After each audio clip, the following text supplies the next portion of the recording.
Menstrual cycle. देखिए menstrual cycle में आपको बेसिक कॉन्सेप्ट क्लियर होने चाहिए, क्योंकि इस पे आपको एक ना एक क्वेश्चन जरूर मिलेगा। सो हाइपोथैलेमस जो है वो क्या रिलीज़ करता है, गोनेडोट्रोपिन रिलीजिंग हार्मोन। ये gonadotropin releasing hormone anterior pituitary को एक्टिवेट करते हैं अपने गोनेडोट्रोपिन्स रिलीज़ करने के लिए। और उसके गोनेडोट्रोपिन्स कौन से हैं, 2 हार्मोन रिलीज़ करता है वो। 2 गोनेडोट्रोपिन्स है, LH लुटिनाइजिंग हार्मोन और FSH फॉलिकल स्टिमुलेटिंग हार्मोन। तो आपको ये कॉन्सेप्ट क्लियर होने चाहिए। फिर मैं आपको उसका ग्राफ भी दिखाऊंगी जो बना हुआ है। सो FSH जो है, देखिए नाम इंडिकेट कर रहा है FS मतलब फॉलिकल स्टिमुलेटिंग हार्मोन। इसका मतलब ये फॉलिकल की ग्रोथ के लिए रिस्पॉन्सिबल है। सो ये इमेच्योर फॉलिकल को मैच्योर करवाएगा। इमेच्योर फॉलिकल्स को primary follicle, secondary follicle, tertiary follicle, graphene follicle. Mature follicle को हम क्या बोलते हैं, ग्राफिन फॉलिकल। सो ये फॉलिकल्स को मैच्योर कराएगा। और इन फॉलिकल से ही क्या, ये फॉलिकल कहाँ पे बने हैं, ओवरी में। सो फॉलिकल से कौन सा हार्मोन रिलीज होता है, एस्ट्रोजन। और ये एस्ट्रोजन का काम है, एक तो जो एंडोमेट्रियम है उसको रीजनरेट कराना। दूसरा ये क्या करता है, जब एस्ट्रोजन का लेवल बढ़ जाता है ग्राफिन फॉलिकल बनने पर, तो ये LH भेजता है कि LH का अमाउंट बढ़ा दो। तो LH का अमाउंट और जो LH का अमाउंट बढ़ जाता है यहाँ पर, जिसको हम बोलते हैं LH सर्च। और 14th डे ऐसा होता है, जब ये सारा मैच्योर हो जाता है तो एस्ट्रोजन का लेवल, जैसे जैसे फॉलिकल बढ़ते हैं वैसे वैसे एस्ट्रोजन का लेवल बढ़ता जाता है। और जब ये ग्राफिन फॉलिकल बन जाता है, इसका मतलब फॉलिकल मैच्योर हो गया है, तो मैसेज जाता है कि LH का अमाउंट बढ़ा दिया जाए, क्योंकि LH सर्ज ही रिस्पॉन्सिबल है ग्राफिन फॉलिकल को रप्चर करके ओवम को रिलीज़ कराने में। सो ये LH क्या करता है, ये रप्चर कराता है ग्राफिन फॉलिकल को और उसमें से ओवम को रिलीज़ कराता है। ठीक है। सो ये इसको हम बोलते हैं ओव्यूलेशन। और ये कब होता है, ये 14th डे। अब एस्ट्रोजन दूसरा किसके लिए रिस्पॉन्सिबल है, रीजनरेशन कराना, किसका, एंडोमेट्रियम का। ठीक है, रीजनरेशन ऑफ एंडोमेट्रियम। अब अगर फर्टिलाइजेशन हो गया, यानी 14 ओव्यूलेशन हो गया, अब अगर ओव्यूलेशन के बाद जो पार्ट बच गया है ग्राफिन फॉलिकल का, वो क्या होगा, वो कन्वर्ट हो जाएगा कॉर्पस लुटियम में। उसको कन्वर्ट कराने में कौन हेल्प कर रहा है, LH। सो LH ल्यूटिनाइजिंग हार्मोन है, तो L से ही आप याद रखिए luteum.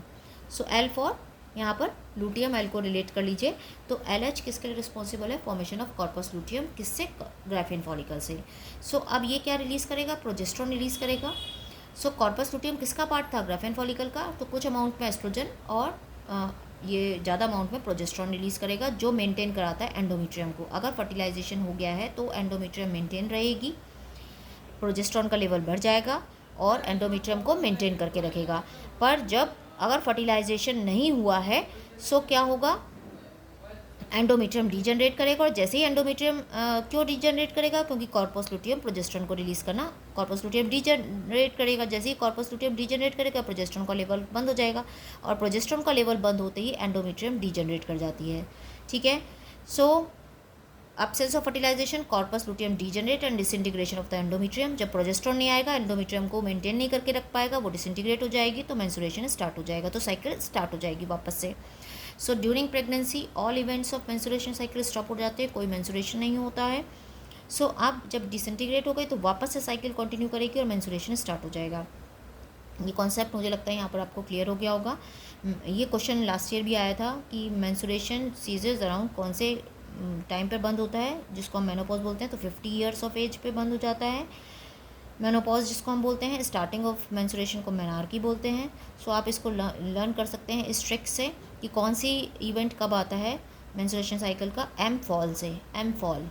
So M for menstruation phase जो 3 to 5 डेज होती है। एफ फॉर फॉलिकुलर फेज या प्रोलिफरेटिंग फेज जो 6 to 13 डे रहती है। ओव्यूलेशन हमेशा 14th डे जो है वो आपको यहाँ पे मार्क करना है कि 14th डे होता है ओव्यूलेशन। तो ओव्यूलेटरी फेज 14th डे, उसके बाद जो बचा 28 से 29 डेज़ की साइकिल होती है, तो लूटियल फेज, जिसको सेक्रेटरी फेज भी बोलते हैं। तो 15 से 28 डेज़ या 29 डेज़ जो साइकिल होती है वहाँ तक। तो एम फॉल से आप इसको लर्न कर सकते हैं कि किसका सीक्वेंस किसके बाद है। तो बेसिक कॉन्सेप्ट क्लियर हो गया होगा। तो अब मैं आपको उसका ग्राफ दिखाती हूँ। ये देखिए LH FSH आ रहे हैं। सो यहाँ पर FSH क्या कर रहा है, इस फॉलिकल को बढ़ा रहा है। फॉलिकल को बढ़ने से यहाँ पर एस्ट्रोजन का लेवल देखिए बढ़ता जा रहा है, बढ़ता जा रहा है, बढ़ता जा रहा है। जैसे ही फॉलिकल मैच्योर हुए, एस्ट्रोजन का लेवल बढ़ गया और यहाँ पर इसने क्या किया, इसको रीजनरेट कराना स्टार्ट कर दिया। रीजनरेशन हो रहा है। 14th डे ओव्यूलेशन हो गया। क्यों हुआ, क्योंकि जैसे एस्ट्रोजन का लेवल बढ़ गया तो यहाँ पर क्या हुआ, ये LH का लेवल भी बढ़ गया और FSH का लेवल भी बढ़ गया। इसने क्या किया, ओव्यूलेशन किया, यहाँ से ओवा रिलीज़ हो गया। उसके बाद यहाँ तक अभी तक प्रोजेस्ट्रॉन नहीं है, क्योंकि कॉर्पस लुटियम नहीं बना, और कॉर्पस लुटियम ही प्रोजेस्ट्रॉन को रिलीज़ कराता है। जब ये निकल गया तो इसका पार्ट किस में कन्वर्ट हो गया, कॉर्पस लुटियम में। सो कॉर्पस लुटियम बनते ही यहाँ से प्रोजेस्ट्रॉन रिलीज़ होगा, और प्रोजेस्ट्रॉन का लेवल यहाँ पर हाई हो गया और कुछ अमाउंट में एस्ट्रोजन रिलीज़ होगा, तो यहाँ पर जाकर ये इसको एंडोमेट्रियम को मेंटेन कर रहा है, जो कि रीजनरेट हो गई है। तो ये फॉलिकुलर फेस है जहाँ पर फॉलिकल्स बन रहे थे।